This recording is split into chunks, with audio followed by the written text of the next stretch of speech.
أعوذ بالله من الشيطان الرجيم بسم الله الرحمن الرحيم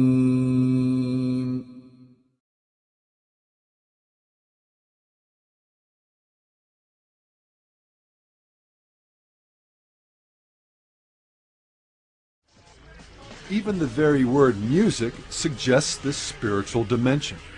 Its etymological root, muse, is the name of the spirit beings, daughters of Zeus, who the ancient Greeks felt were responsible for the inspiration of all art. Over 3,000 years later, this connection between muses, or spirits, and music hasn't just survived, it's thrived.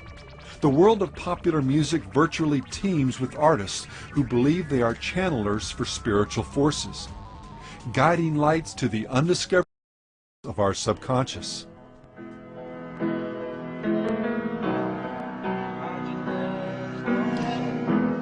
Often these spirits are credited with helping inspire or even compose a particular song.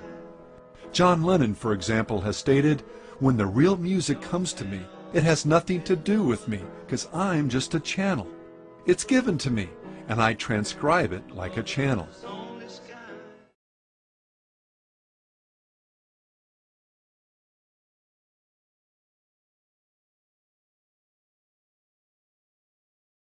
Within the band said there is a fifth member, a mystical member, yeah. We've always said there's something looking over us.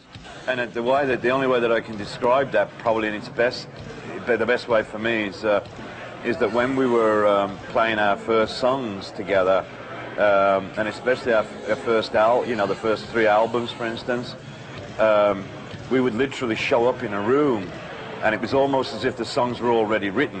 That's why I like to call Black Sabbath a phenomenon. Rather than a band.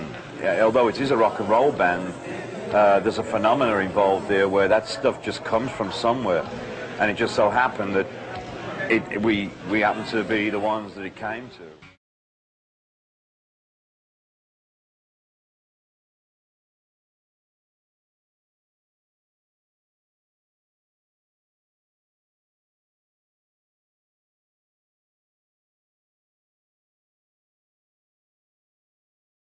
I'm very, very aware that when I write a good song, I'm just acting as like a messenger. It comes from a higher source. You know, I'm not so egotistical that I think that I've done this all on my own.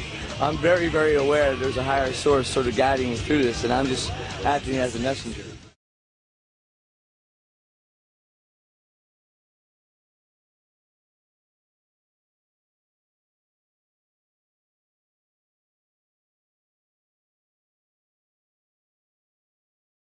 A lot of the songs were written in about 15 minutes to 45 minutes, just really quickly.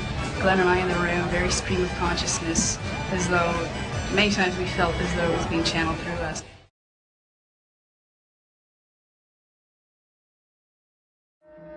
Later in life, Elvis would acknowledge that the strange powers that he'd wielded over his audiences were occultic powers that he'd received from the spirit world. Elvis, as a child, believed that he was being guided by the voice of his brother Jesse, who had died at birth, but later admitted that he was being used by a hierarchy of spirit beings. His close friend Larry Geller wrote that Elvis believed that he was working under the aegis of these masters, that they had helped him. Elvis admitted, "I always felt an unseen hand behind me. I heard that same voice and thought it was my brother. That's what I thought. I heard this guidance guiding me all my life. That's why I'm here and why I'm doing this. This didn't just happen. This wasn't mere happenstance."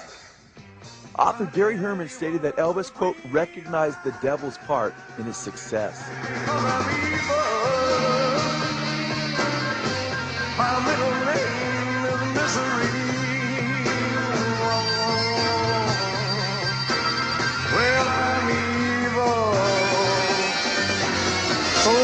You mess around.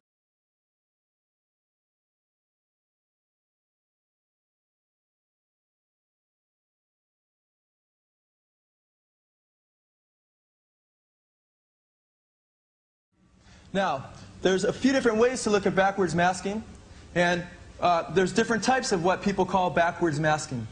I'm not talking really about backwards masking, I'm talking really about backwards messages. In fact, one way to do it, which wouldn't require demons or higher intelligences, to intercede would be just to take straight words, take 7 or 8 words in a song, and reverse them. And then when you played it backwards, you would hear those words. But when you heard it forwards, what would you hear? You'd hear something backwards. It wouldn't make sense.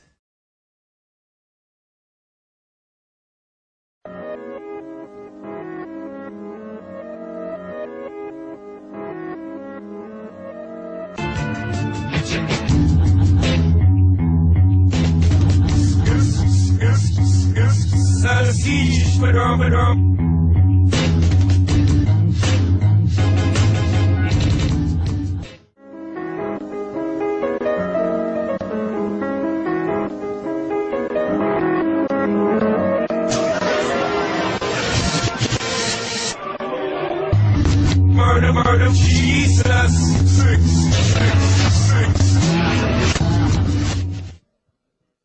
So when people talk about how backwards masking is done in the studio, yeah, that kind of backwards masking is done in the studio. No problem. That's not what we're talking about. We're talking about when you hear music and lyrics forward, and then you hear those same lyrics backwards, and it's a message forward, and those same words are a message backwards. Okay? And we're not talking about 1 or 2 words. We're talking about sometimes over 15 words straight. We're talking on Stairway to Heaven right around 30 words. Okay? And we're not only talking about that, we're talking about a song that wasn't engineered to be heard backwards, but came right from the spirit world automatically. Okay? And then we're talking about, if you wanted to make lyrics backwards on a song, you're going to mess up that song forward pretty bad, right? Well, Stairway to Heaven is the most popular song in rock and roll. If there's a bustle in your hedgerow, don't be alone there. It's just a sprinkling for the May Queen. Yes, there are 2 paths you can go by, but in the long run, there's still time to change the road you're on.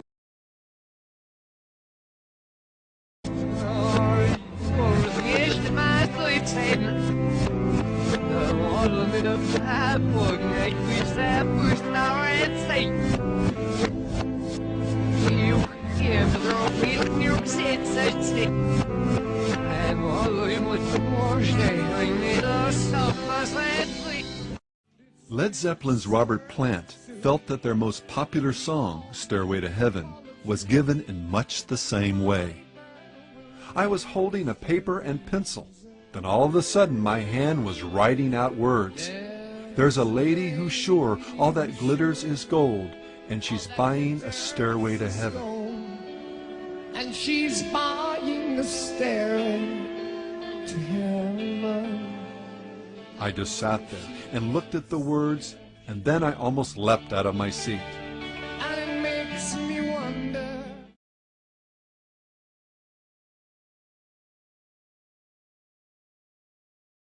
Page's fascination with Crowley led many to believe he was into black magic himself. I think he was absolutely fascinated with the man and the knowledge of the will. I don't think, I mean, you know, he owned a lot of manuscripts, and he bought the Inverness Castle. That was also Crowley's. And I think with it, he had purchased a lot of manuscripts. And at one point, he had a bookstore in England, an occult bookstore.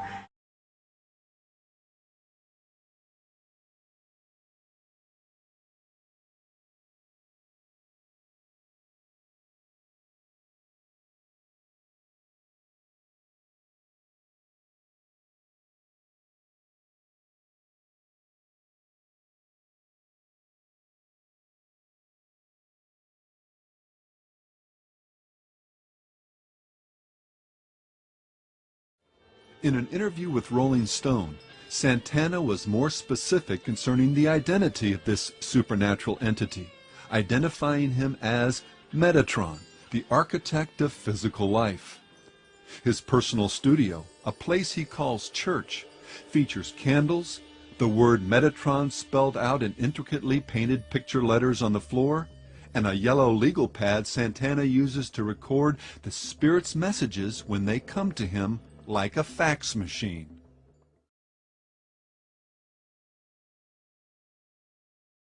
First of all, I'd like to thank Satan. I'd like to thank Satan. Thanks, Satan. Satan.